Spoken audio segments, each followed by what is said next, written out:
Mr. President, is it good afternoon? Good afternoon. Ladies and gentlemen, good afternoon and welcome to this interactive forum. I and the Tony Elumelu Foundation are happy to host this interactive forum with the President. President is no stranger to Nigeria. He's no stranger to Nigerians. He lived and worked in Nigeria for some time.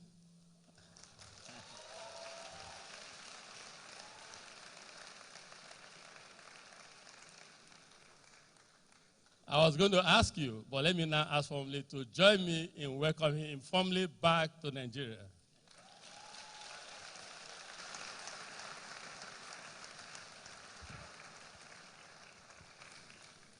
Equally importantly is the fact that the President is not new to entrepreneurship. He understands your language. He understands entrepreneurship ecosystem. He understands how it works. He understands the imperative for success. He understands what you go through, your frustrations, your aspirations, your yearnings, your ambitions, your dreams.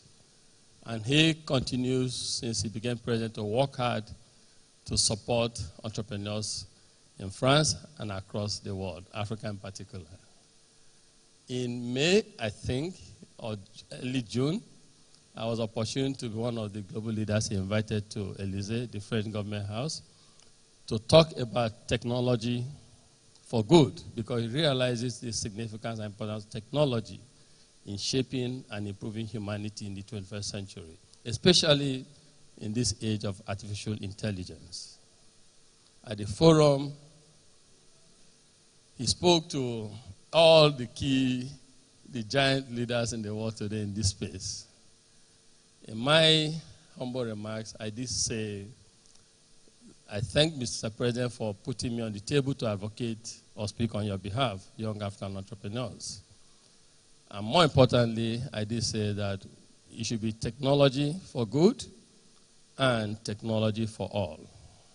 And I'm happy that Mr. President is here in Nigeria, in Africa, to again demonstrate his love for entrepreneurs and entrepreneurship. Again, I want us to clap for Mr. President for this.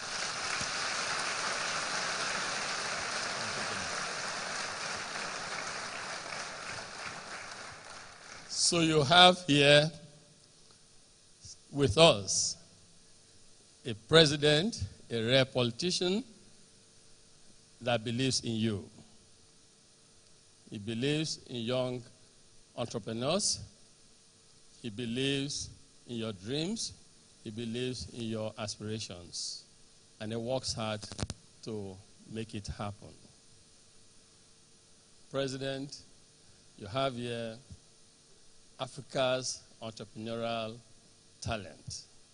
You don't get them better. These young men and women, they are Africans at heart. They are energetic. They are extremely hardworking. They want to succeed.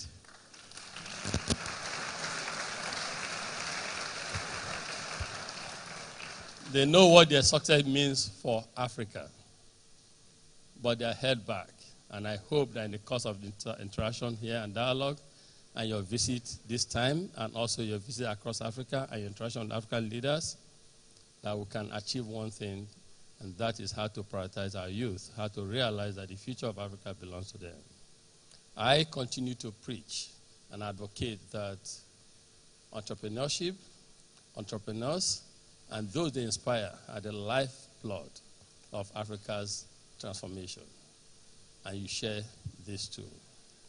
And that is why the Tony Elumelu Foundation decided to support young Africans with $100 million over a period of 10 years to create 10,000 African entrepreneurs. We've done 4,000, we have 6,000 to go. And we believe, and we speak to our friends, that it takes two things. These young Africans are ready to succeed. And they realize that their success is not just success for themselves, but success for the entire community. We need our government to prioritize it. And we also need some of us in the private sector to realize that they need, just as we had, democratization of luck, access to opportunities. They need all of us to support them. And they need us to invest in their future so that collectively all of us can make Africa great. I say to my colleagues and also friends that we are not defined by the resources or the bank account that we have, balances we have in our bank accounts. What defines us ultimately is the kind of impact on humanity that we're able to make, the kind of legacy that we leave in turning lives.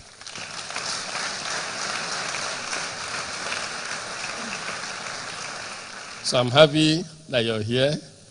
These young Africans, they want to listen to you, Mr. President. They want to be inspired by you.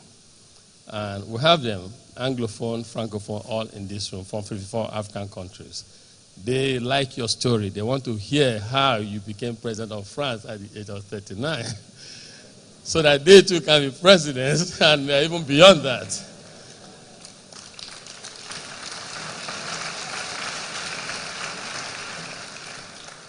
Mr. President, I believe strongly, and not just me, many people, you have spoken to Africans with a new voice. We identify with that new voice. We like that new voice.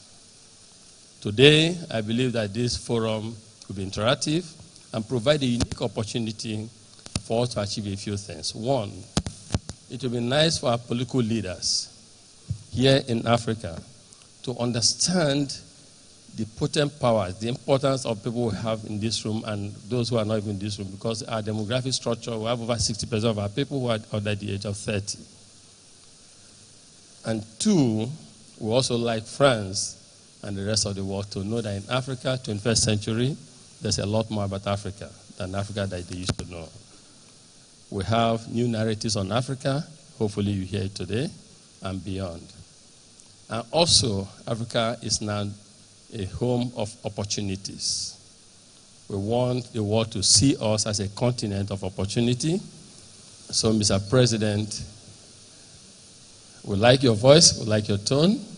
I welcome you to Nigeria and to Africa. Thank you.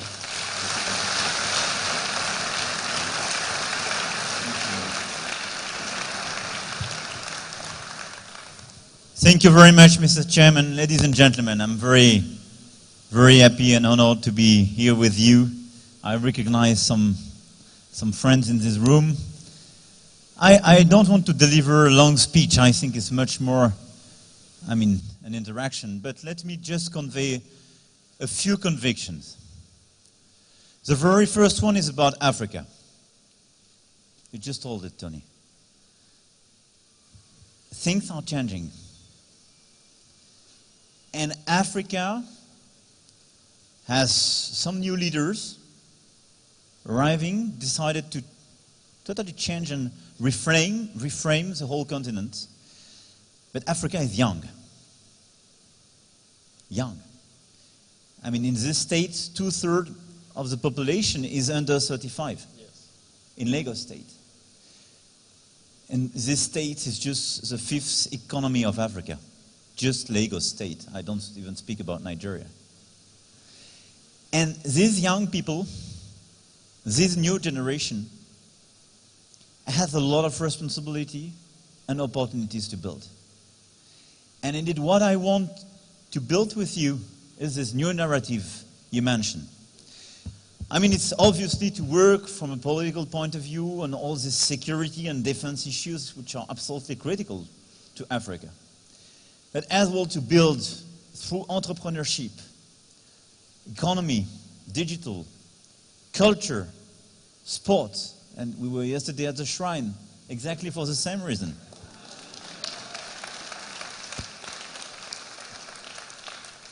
And Femi should be around.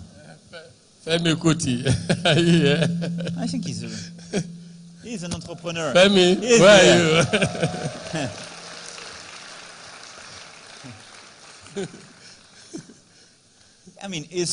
It's part of the same message and the same narrative, which is to say, nobody has to decide for our future. we are the one to decide. Nobody has to lecture us, but which means that we have to take our responsibility. Think about the legacy, the sustainability of our deeds, and how we share, how we develop our countries. And we can revert on that, obviously, during the discussion. But this new narrative is just to say Africa is the one to decide for Africa, to explain about Africa, and to create its own model of entrepreneurship, but its own culture, and to explain it to the rest of the world.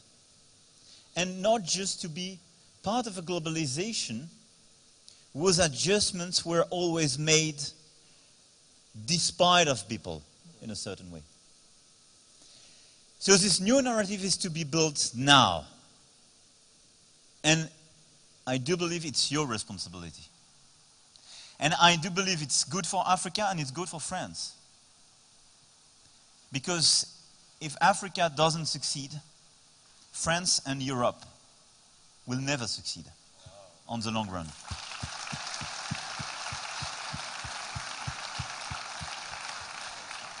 For two very simple reasons. Europe is not an island, and all this migration crisis, and we can revert on it if you want, is exactly due to the fact that we have a common destiny. And second, because we have a very important African diaspora in France, in the rest of Europe, and they cannot live and develop themselves and succeed in France or in Europe if in their country people don't succeed. That's this new narrative, and it was my first message. The second one is that entrepreneurship and innovation is part of the answer.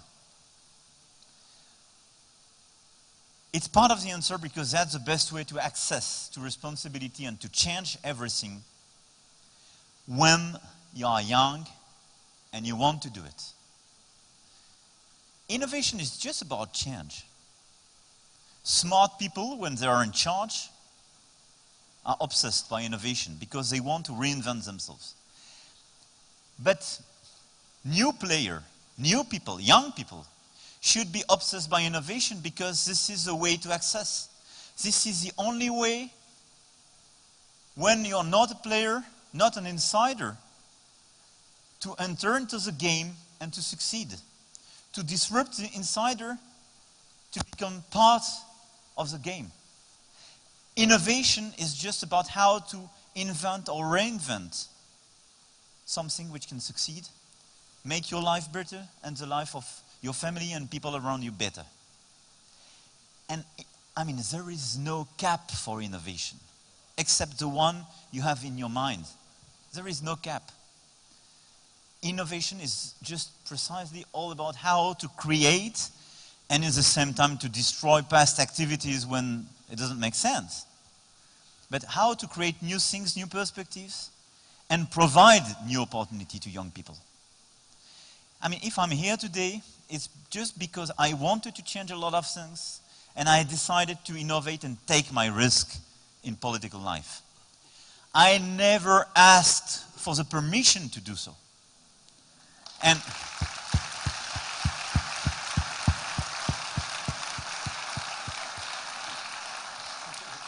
And guess what?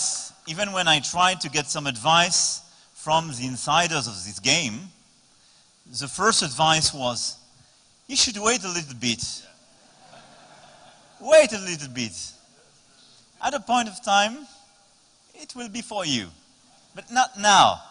Never follow this kind of advice.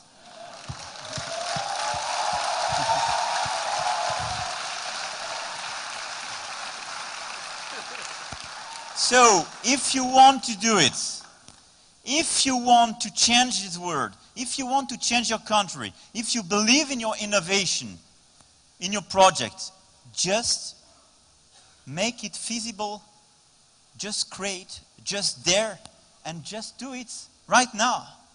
That's about innovation. And that's part of the answer for this continent and this country.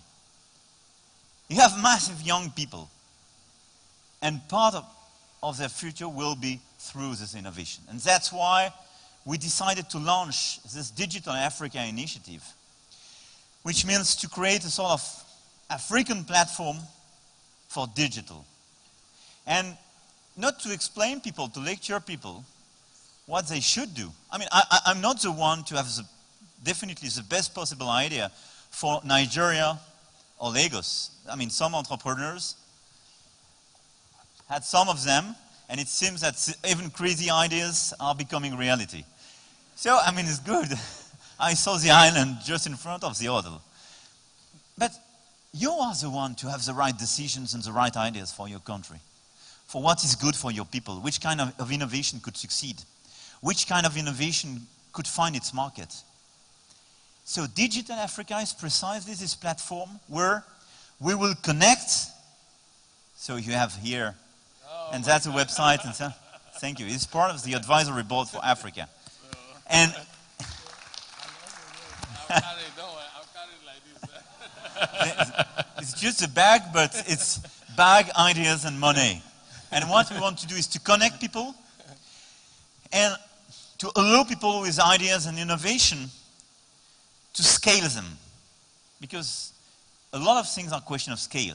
How to accelerate, get access to market, get access to financing, being connected with other people with the same kind of ideas, improve your ideas and your innovation thanks to that. And I think it's good because that's the best way to work between startups all around Africa, but as well to work with investors and with... I think it's a good showcase. And precisely to work with large companies, with business angels. And I want to thank all the large caps present in this room coming from Nigeria and France.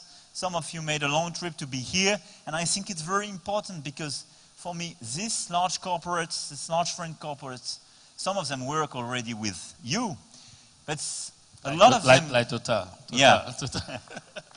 But they can be part of this ecosystem as well, and be part precisely of how to finance and how to work and innovate with African startups and this new digital Africa. Because it's good for them as well. Because it's how to reinvent their model, their brand in Africa. And it's good for you because it will provide a lot of opportunities for young people. My third and last remark is obviously that part of this answer we are discussing for Africa and this new narrative is obviously about innovation and disruption, but as well about, more broadly, private sector. Private sector is part of the answer. Because private sector could provide a better access to people. Much better than political life, I have to confess. And when you want to get access to responsibility, make your family happy, have a better life, you need this access, and you need this access to private sector. I'm a strong believer in the African private sector. Thank you. And I will clap for that.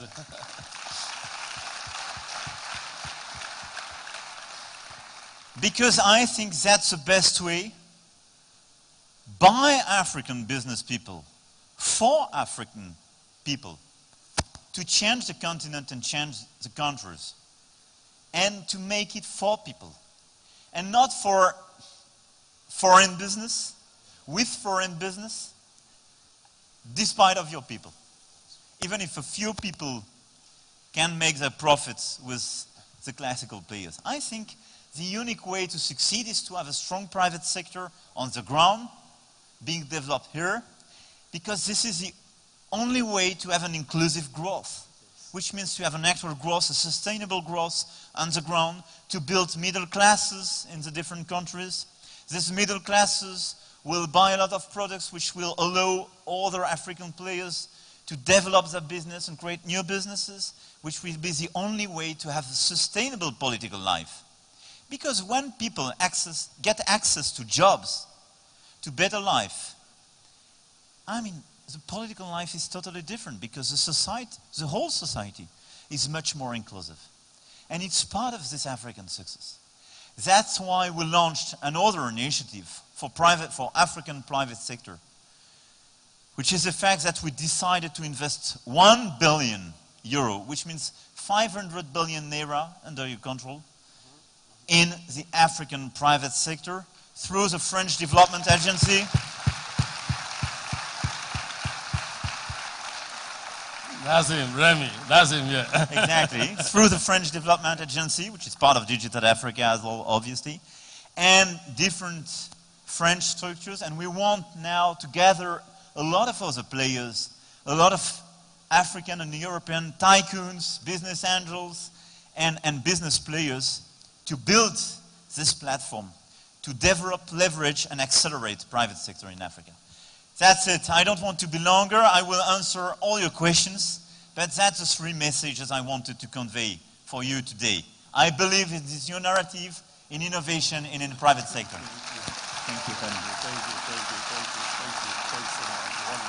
Thank you. But I want to. So, ladies and gentlemen, where do we start from? So, we have a president is facing this way. So, yeah, let's get the first shot.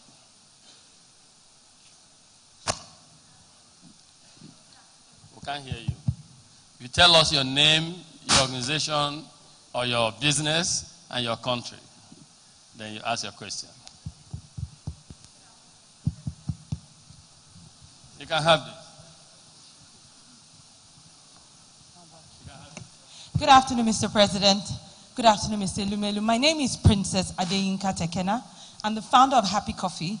This was a business I started after I received my first grant in 2015 from the Tony Elumelu Foundation.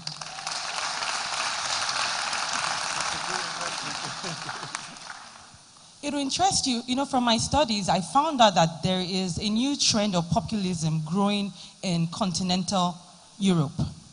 And we also found out that there are a lot of trade wars going on amongst competing nations, right? I want to find out from you, is global trade dead as we know it? That's number one. Number two, I want to find out if entrepreneurs like myself in Africa just need to look inwards into African markets. Because you and I know that Europe is close to African businesses and African markets. Will those markets ever open up to us? Thank you.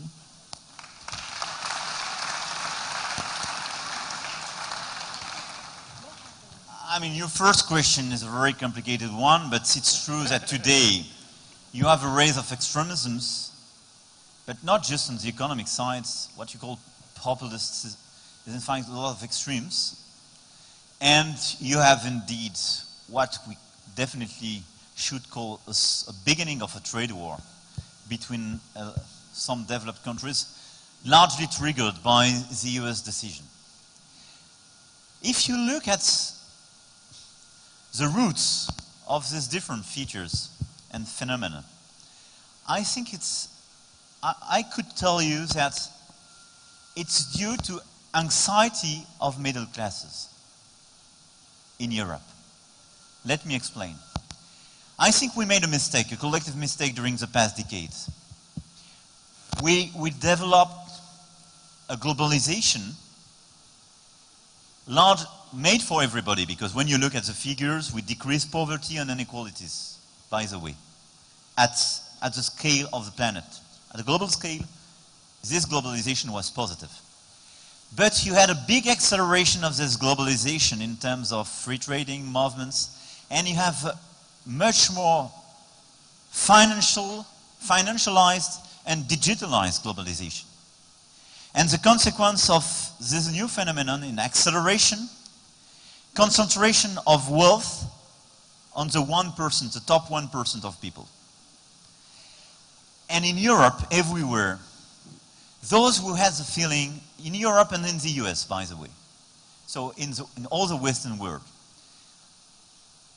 those who had the feeling they were the potential victim of this globalization were middle classes. Middle classes became feared by migration issues, by terrorism, and new risks. They are the first one to be feared like that. And that's because of that you have such a rise of extremes everywhere in Europe.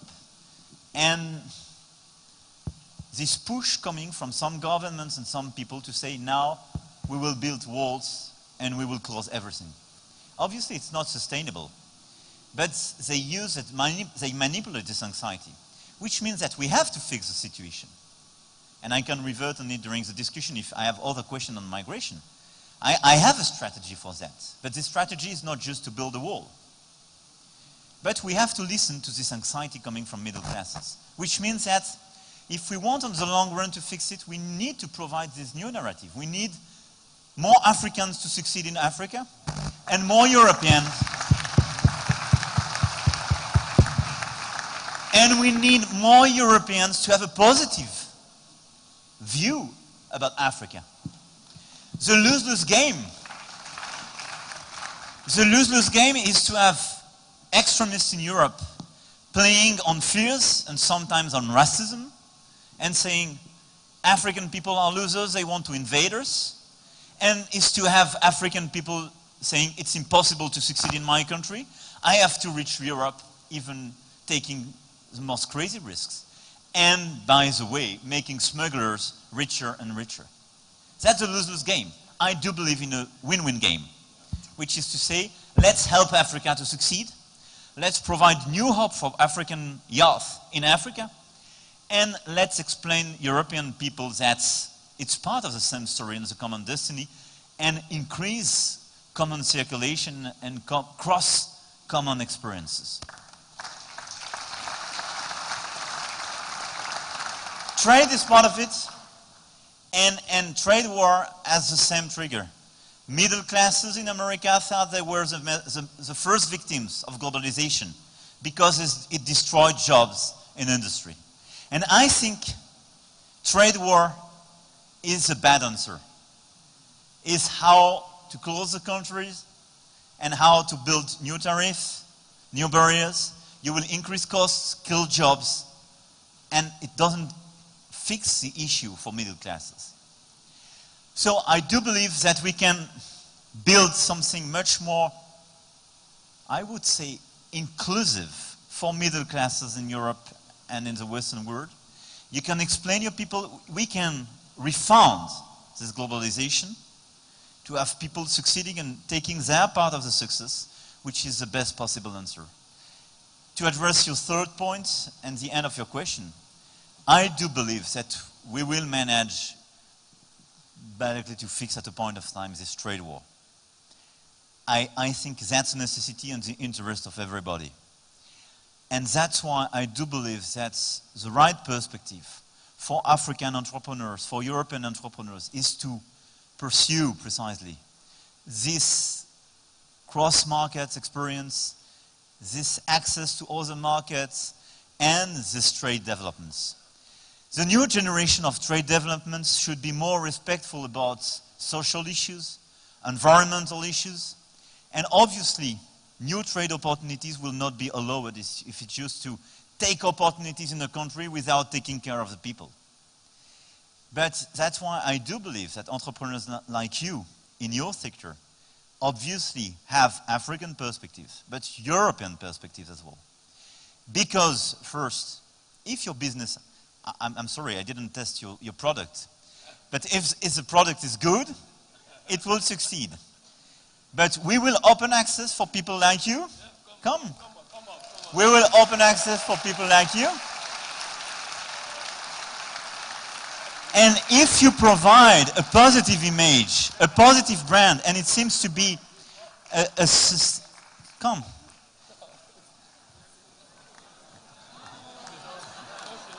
I'm sorry, you have stairs.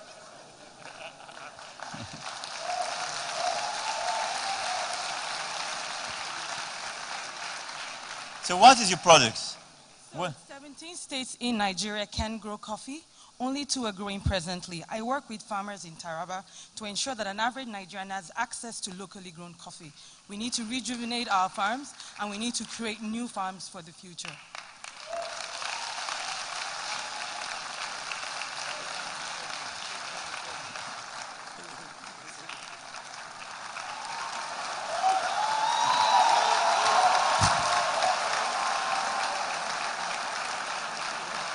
Thank you.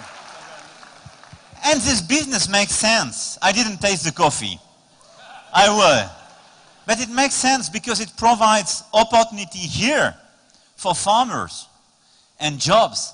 It will help you, you will create job in order precisely to trade this coffee and these coffee beans. And because it makes sense and because the message is positive, the brand could be very strong.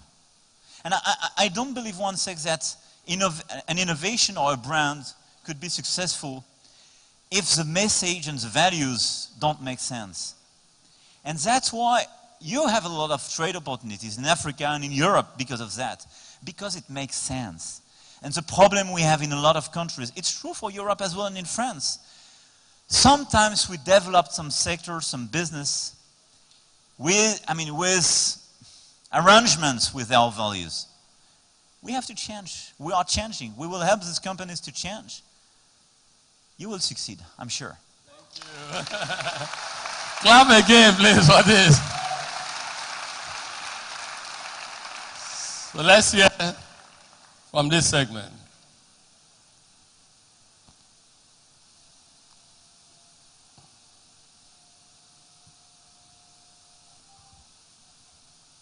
Good afternoon. My name is Dikbo Oyewole, Sentinel Consulting. It's a strategy consulting firm for SMEs, and it's in Nigeria. Mr. President, you essentially broke the political mold in France, and some will say globally. What is your advice to young emerging leaders in business, politics, social enterprise, who are looking to make a difference both locally and globally? I would say first, in a nutshell, and I told exactly the same yesterday at the shrine, there is no advice. That's the very first one. Take your risk. Take your risk. It seems to be a joke, but it's serious. There is no one model or one recipe to succeed in politics, in economy, in culture, and so on. I think the first thing is to be sincere and to take the part of your own risk. There is no success without being a risk taker. No success. If you just want to follow a model, another model, or a recipe, you can be happy. You can have your part. You can succeed as an employee, you can have a very beautiful life. But if you want to be a leader, if you want to create, if you want to be a business leader and so on, you have, in a certain way, to be a front runner. So you have to take your risk. My second advice, except the first one that there is no advice,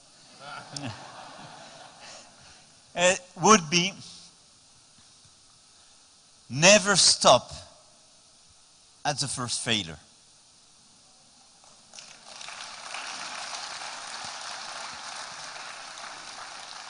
Because when you try, you fail. You can fail. If you don't fail, you become dangerous for yourself. It's just because it means it will happen. So be obsessed by the potential failure, but always learn from your own failures. But when you fail, it's not so important. I failed a lot of time. I failed in different fields.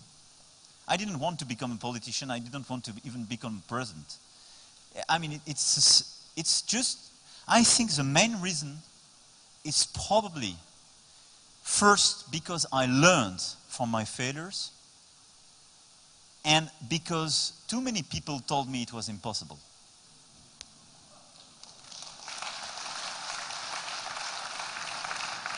So the job, I think our job, governments, business angels and so on, is to reduce the cost of failure for people like you. But for you, accept to fail. And third, never believe that your success can just be your success. If you don't have a vision which is sustainable for everybody around you, you are making a mistake. Your generation of leaders in economy, in politics, and so on, will be a generation of leaders with a vision. Let me explain. I mean, 20 years ago, it was possible to be a leader and to succeed with your business and living in the middle of crisis of poverty. It's no more sustainable. Because now people are connected. People are aware of everything. And 10, 15 years ago, being a leader meant when you were in Lagos, you had much more things to discuss with somebody in New York or in Paris than with somebody else in a close neighborhood. It's no more sustainable. Because at a point of time, it's where you live, this close neighborhood. Which means if through your business, through your politics, through your leadership, you don't have this inclusive vision. I mean, this vision where you have a vision for you, your business, what you are doing, being connected with the rest of the world, but for your people at home, for your close people. If you are not in a situation to explain these challenges to your neighbor, to your sister, to your family friend, you are making a mistake. So, have a vision is probably my third advice. I like that, you know. Many times people ask me this question about me sharing my failures with them. And I always say, just like the president said here, yes, to share the failure is one thing. What's more important is lessons learned from failures. And in business, it's not a linear journey. In entrepreneurship, you definitely have ups and downs. We have big gurus here. We have Shaguru can talk more about failures in business. We have the founder of Zenith Bank here, Jim Ovia. That's why in this we can talk about things like this. So failure is given in business, but you need to bounce back, resilience, learn from it, and make sure you don't repeat such failures again. Let's come to this side. Yes. Sorry about that. Could you repeat? Good afternoon. Good afternoon, Mr. President. Good afternoon, Mr. Elumelu. My name is Uchenna Okeze. I am Nigerian. I'm a 2018 Tony Elumelu entrepreneur. I'm starting a business, a Yellow Pages business, an online Yellow Pages business that will help promote local businesses and local service providers. I would like to know what is France's stand on the European immigration crisis. What is your practical approach and solution?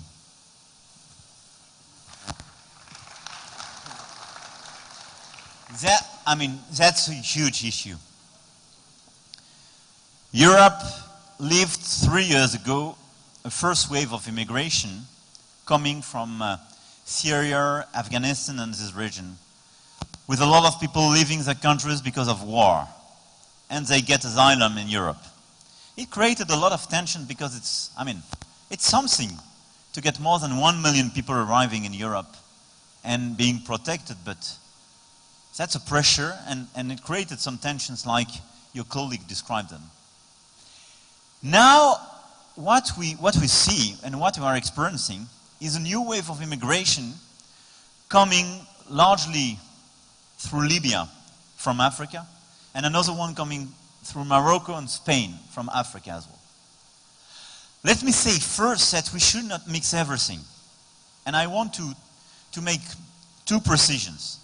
First, migration between Africa and Europe, it's not brand new. People are becoming crazy everywhere.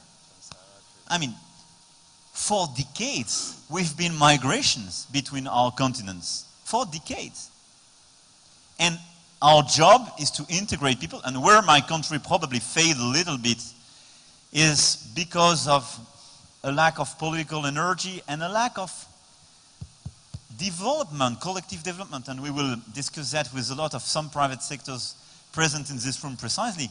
We didn't sufficiently integrate the African diaspora and new people arriving in France in its economy and being recognized. But for decades, in my country, we had migrations coming from Africa. Whole families and so on. So it's not new, it's not a crisis. And this diaspora is made by our common history and the fact that there is a common language with a lot of countries in Africa and a lot of common families and so on. So first, that's the first distinction.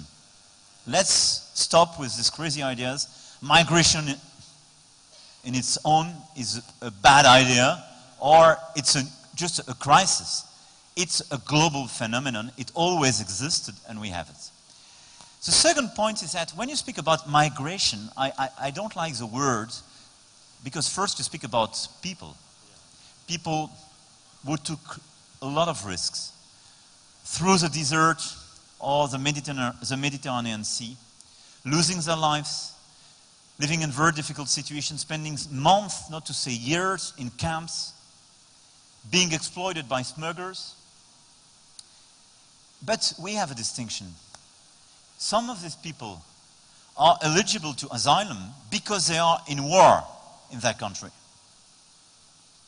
And they are at risk because of their political ideas or because of their religion. And this one has to be protected in Europe. It's part of my constitution in France. So no question, these people will always be welcomed and protected because of the asylum rules. And on the other side, you have a lot of people leaving their countries and taking all these risks for economic reasons and because of the lack of economic perspective and opportunities. And these people, given the magnitude of this wave, cannot be accepted. At least all of them. You can accept part of them where it's sustainable for your economy and your country. But you are not due to protect them because they come from a country in peace.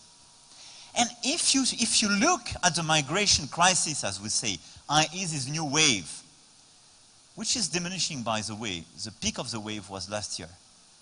You have people coming, some of them coming from Sudan, Eritrea. That's a crisis. Political difficulties, wars, and so on. But a large majority of people coming from Africa came from Senegal, Ivory Coast, Guinea, Nigeria. I mean, look at the situation. These countries are in a better situation than a decade ago.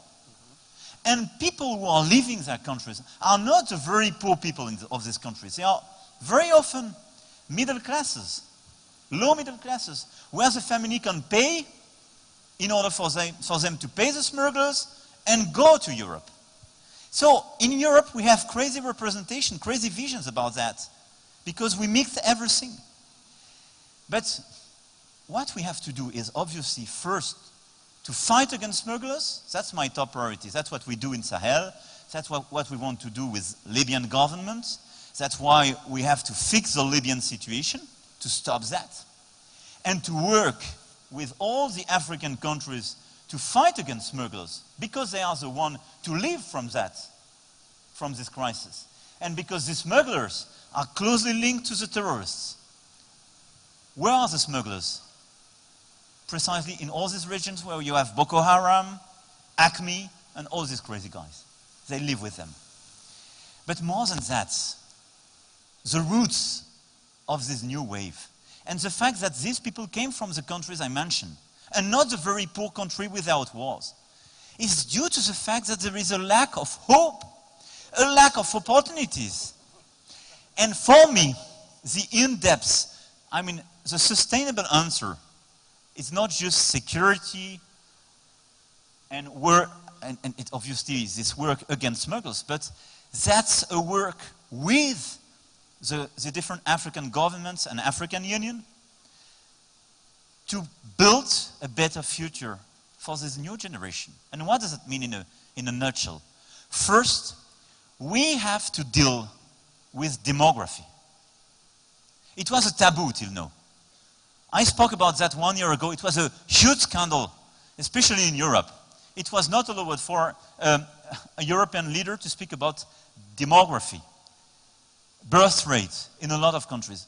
But I'm sorry to say that when you have 7, 8 children per woman, you can have a 5% growth. It's not, you will never end the fight against poverty. And guess what?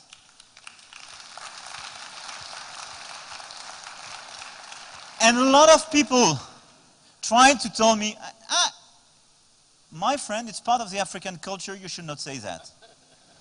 I mean, in Europe, centuries ago, we had so many children. But ask your women, ask your ladies if this is their choices.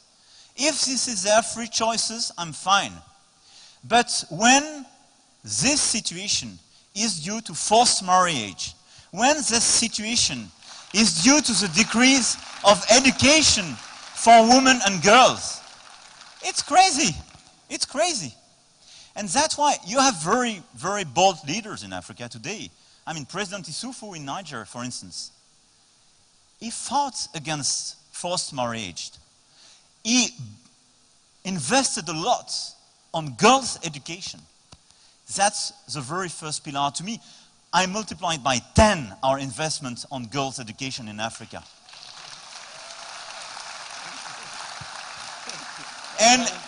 And we need all of you because, I mean, that's the basics. Second, it's obviously, so demography. Education for everybody. Primary, secondary school, universities. You have such a wave of young people.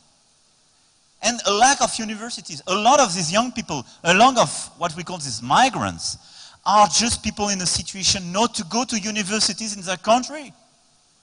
So that's for the best reasons they decide to go to Europe. It's just the fact that they want to get access to school, to universities, they want to learn.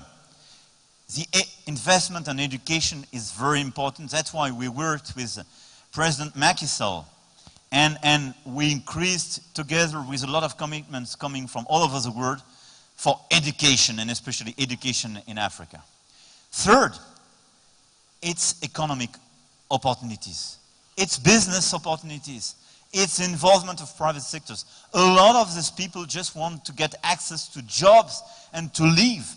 I mean, do you think it's a free choice, and that's a perspective, to make thousands of kilometers, to take all these risks, to have the perspective to live in a poor neighborhood in Europe with the privilege to send some money every month to your family home?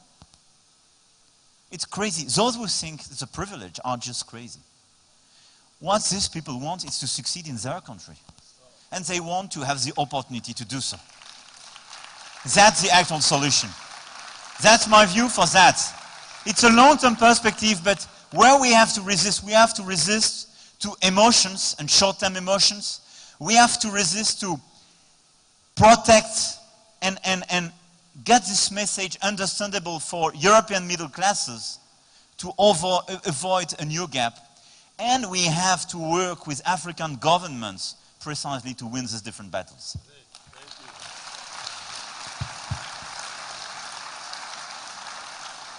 You know, talking about migration, I totally agree with all your points, but the one I stamped 3 times is about economic access and opportunities. Because people who migrate, as Riley said, don't do that because they want to do it. It's no fun to them, but they do it because of economic opportunity. And so we all, private sector, government, and Friends of Africa should work together and work hard to create economic hope and opportunity for our people. You know, last Christmas, Donald Duke here and his dear wife is one of our star leaders. And I was with them for Christmas, and they called one of their cooks who was giving us stories about how he tried to cross. How he tried to cross the Mediterranean. It was almost impossible. How many days did he say, almost, did he say he spent in the bush? How many days? 3 months. Over a year in the bush to move from Benin to where? Italy. Or where? No, Libya or Italy? Italy. To move to Italy. His story was sad. And I wish such a person could come on national television to share his own experience with people. As you see, you know it all. People don't move because they want to move. It's because of hardship and lack of economic opportunity. But you know, what you say is very important. And saying he should go to the TV to explain is very important.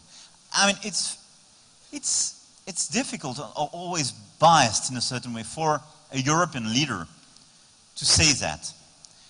And it's even biased for my people, because it's speaking about African realities. And a lot of people are mixing everything and a lot of their own representations. But the most useful thing, I think, to do is to fight against fake news and bad publicities made by smugglers. Because what they want to do is to exploit lack of hope and opportunities.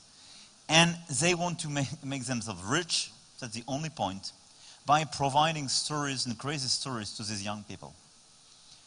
And sharing these experiences at the TV and explaining that what is the reality of such a trip and that it's feasible to succeed here and have a job here is the best possible answer. I agree. Thank you. Let's clap again for Mr. President. Let's come here. Go ahead. That must be Okoye. Yes, sir. That's Mark Okoye. Youngest commissioner in Nigeria? Yes, sir. You aspire to be youngest president too.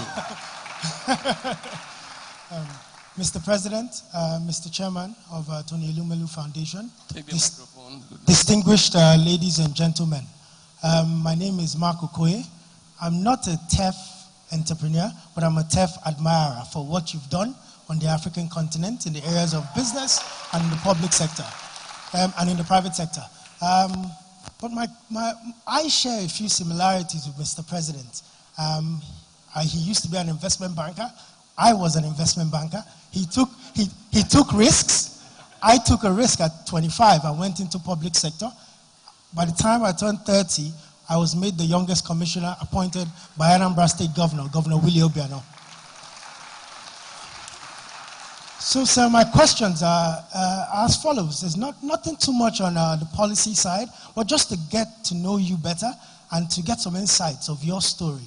It'd be nice to know what you classify as your biggest failures and your biggest successes. Why? Then the second question is, given your experience in the private sector, how have you been able to leverage that in the public sector? And would you advise young people here that it's good to get the best of both worlds before going into the public sector? Thank you very much.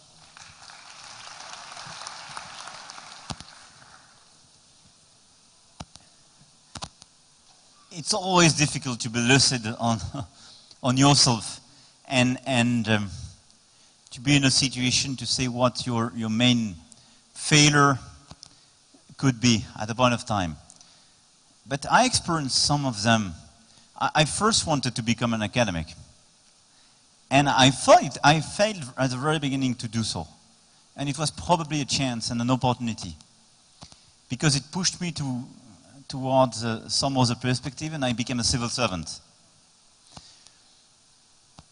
And after a few years, I became an investment banker, and after a few years, I became, I would not say a politician, but I became a minister, and afterwards, I ran for election.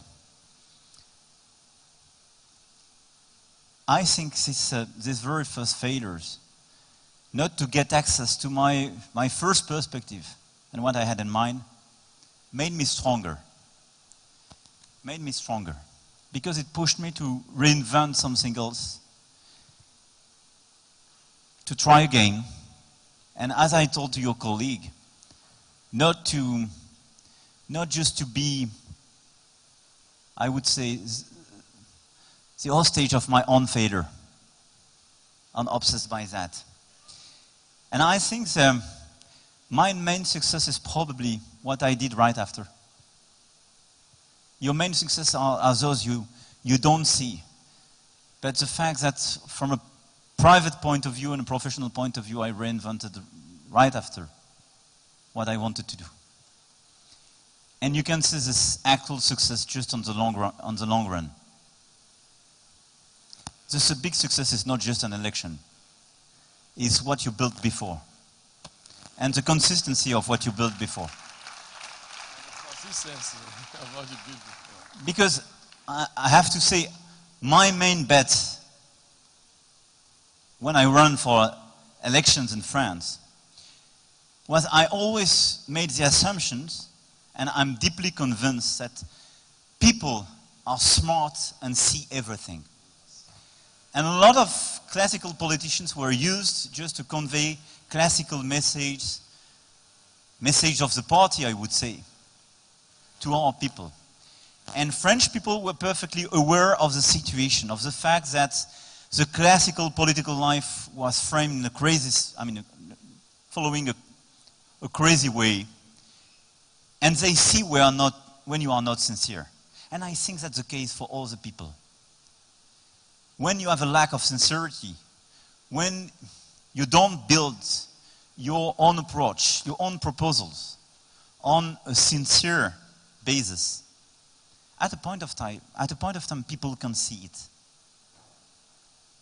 So I think that my main success is this long-term approach and the fact that I build something consistent. I strongly believe in family life and this private life balance. I strongly believe in the fact that I wanted to have a job and my own independence before going to politics. And I always try to defend ideas in which I do believe. Some of these ideas were supposed not to be compatible in the classical French political life. So my specialty in the French political life was the at the same time policy. Taking one idea from the left and one idea from the right. But because I thought it was much more consistent. And it's true for the reforms we did and we are making on private sector and a lot of other reforms. As for your second question regarding how to create a sort of cross-fertilization between private and public experience, I think first my private experience provided me independence. I get a job. It's something totally different. When you have a job and you know that you can make your family happy and live without being involved in politics, you are much more independent. And being independent from pressures, from people, for me is the starting point to do what you believe in and to make useful things. Second, I think it provided me a better understanding of the private sector. And what I believe for Africa, I do believe it for France. The government, the state has a very important role to play. Because we organize a common life, we provide education, health, and we provide protection for people when they are in a difficult situation. But we need the private sector to provide energy, opportunities, hope, and this dynamic. And understanding the private sector, this dynamic, the entrepreneurship was useful to me as a politician and now as a president, precisely to try to accelerate this trend. And I want to tell you, and that's my message, my ad moment for France. Now in France, we are the country where you have the largest company in Europe. We call it the CAC 40. Some of them are in this room. That's a strength. We have large companies, very strong, very solid, used to work with especially African continent. That's the strength because they hire a lot of people. And I think what I want to do as a president is precisely to redevelop this win-win approach and to make them stronger. But we has, in the same time, the number one country in Europe in terms of entrepreneurship and startups creation. We have now the most vibrant ecosystem in terms of startup. And that's why I do believe in the exchange between our ecosystems. With new financing, new startups, new experience. That's why I do believe in this Digital Africa initiative. And that's probably where my experience in private life is now very useful to me. That's it. Thank you. Thank you. Let's come here. Let's come here.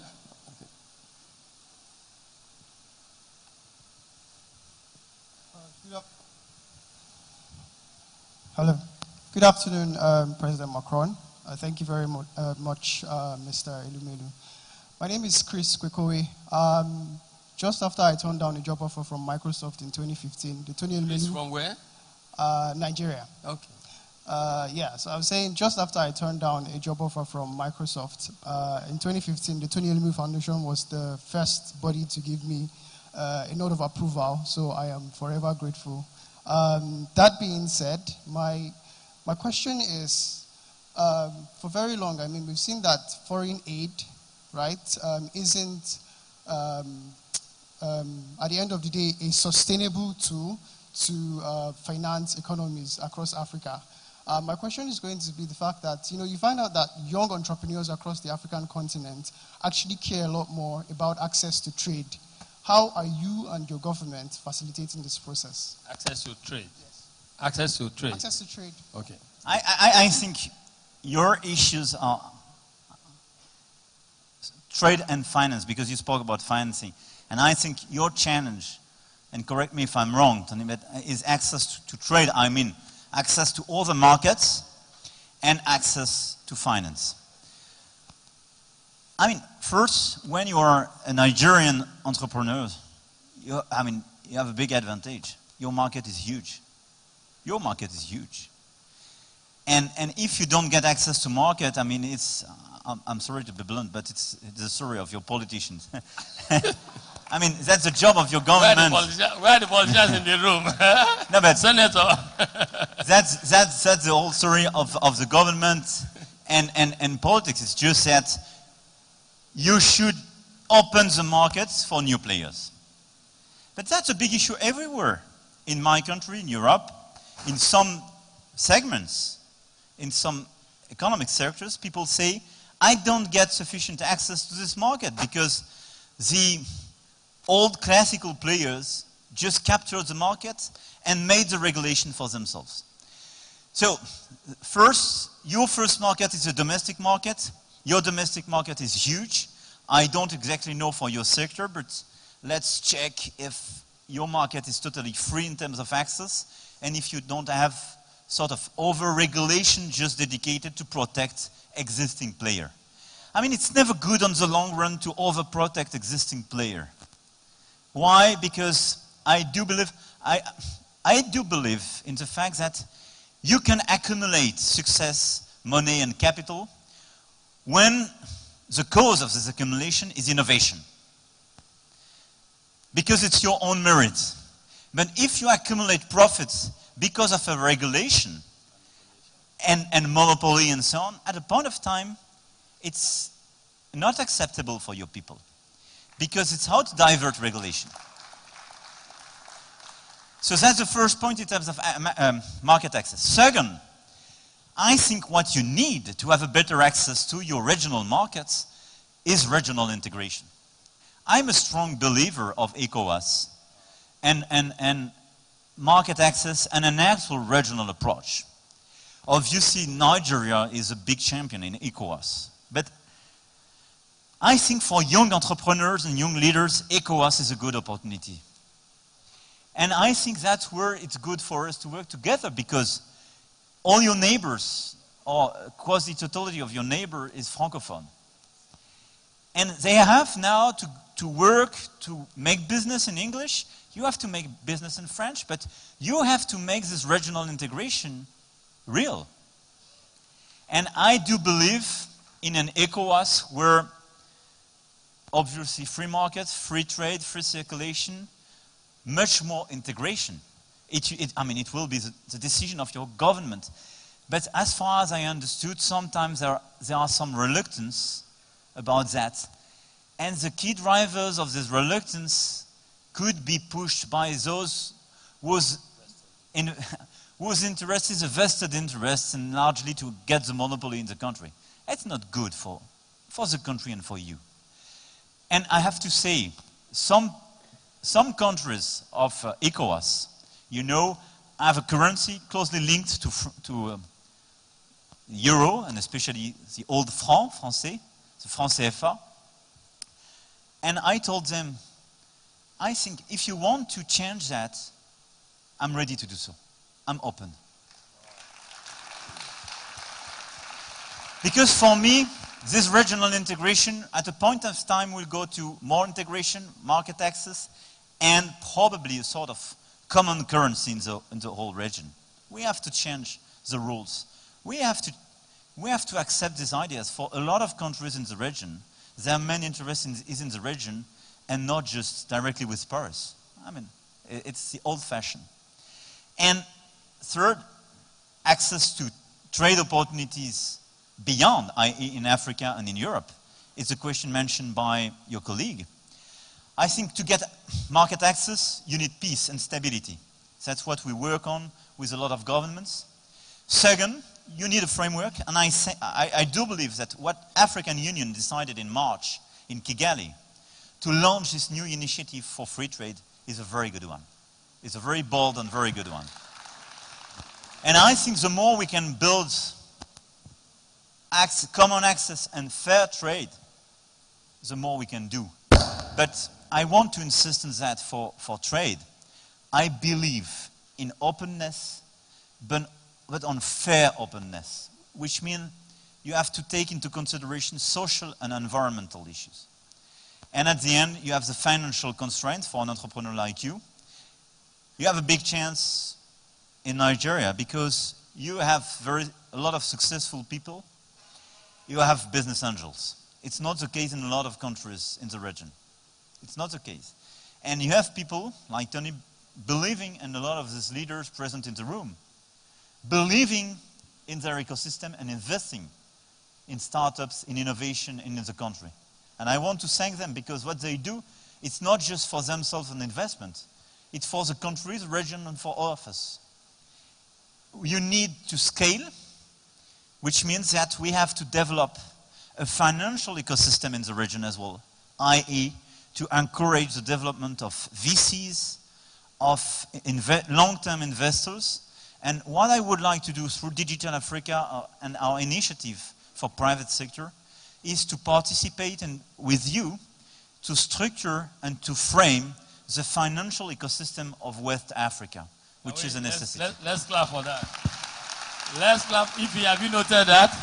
And interestingly, you're sitting next to Remy. Remy, note that very well. So here, okay.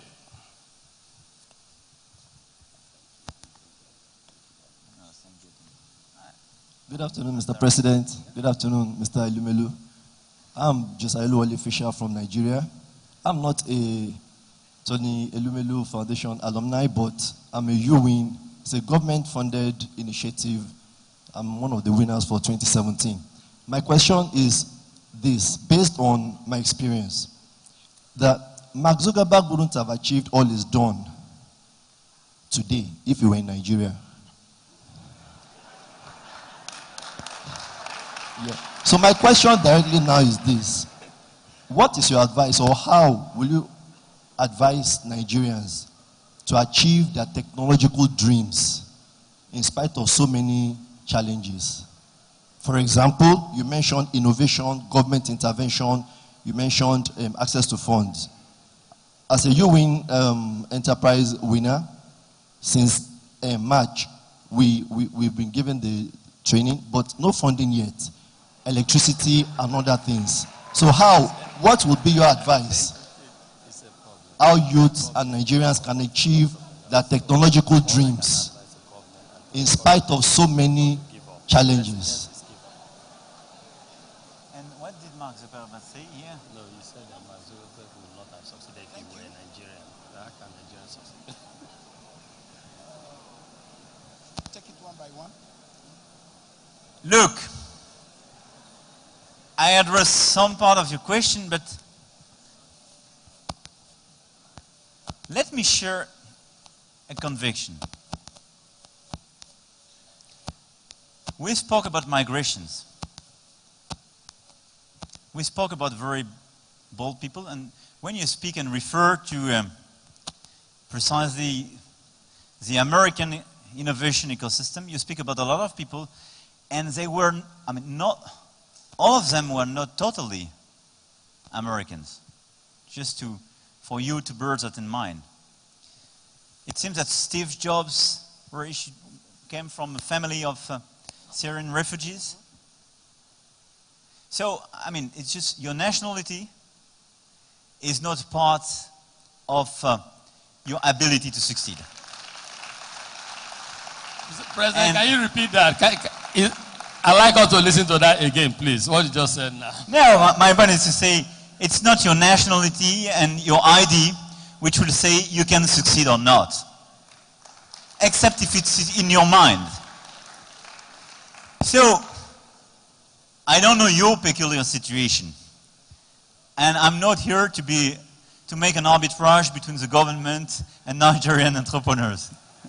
But I do believe that if you think for yourself that being a Nigerian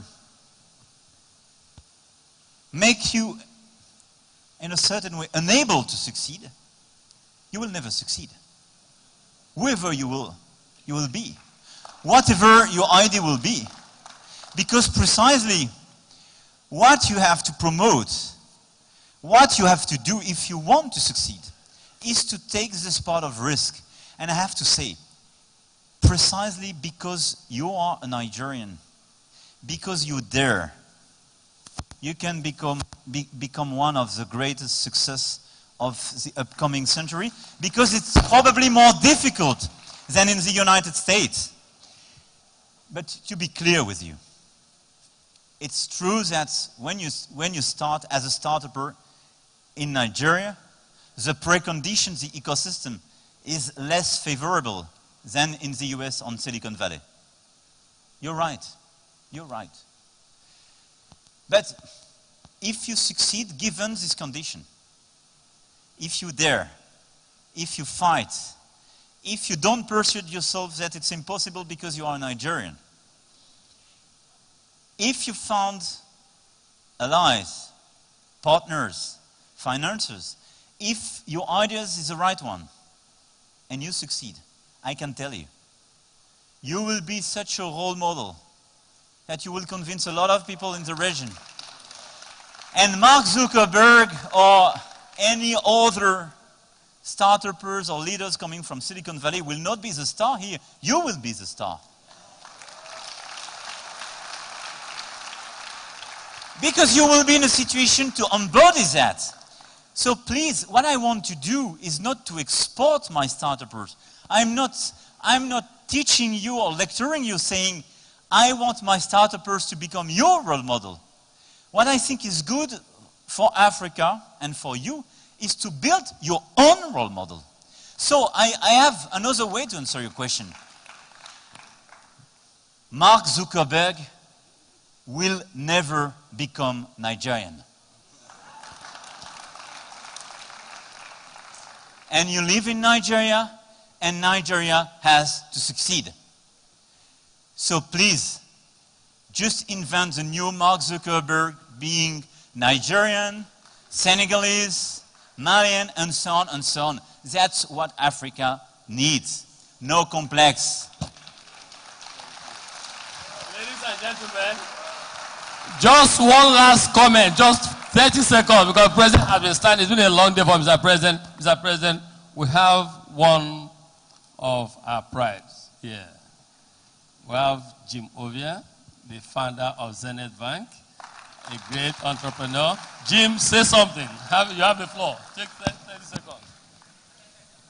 No, from the President. You see, this red and this red, I don't know which one is it.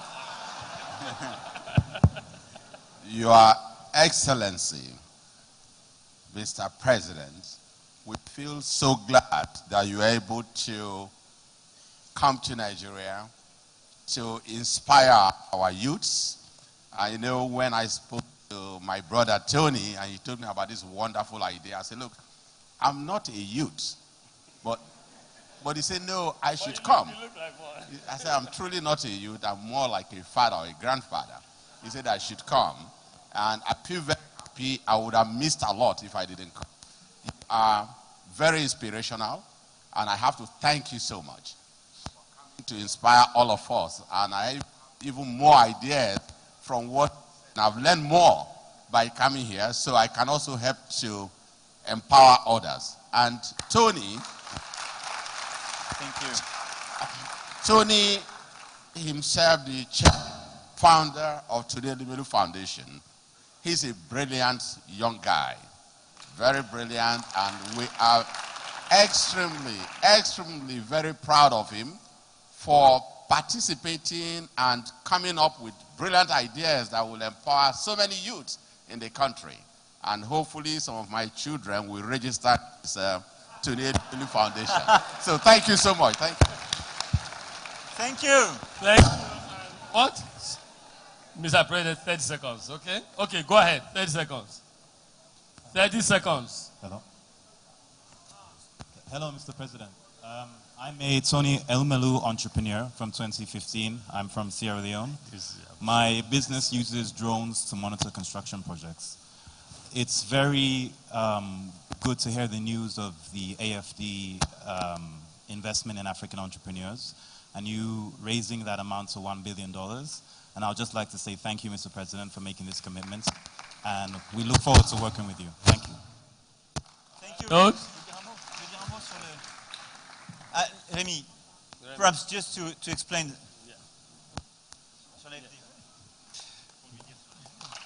Good morning, everybody.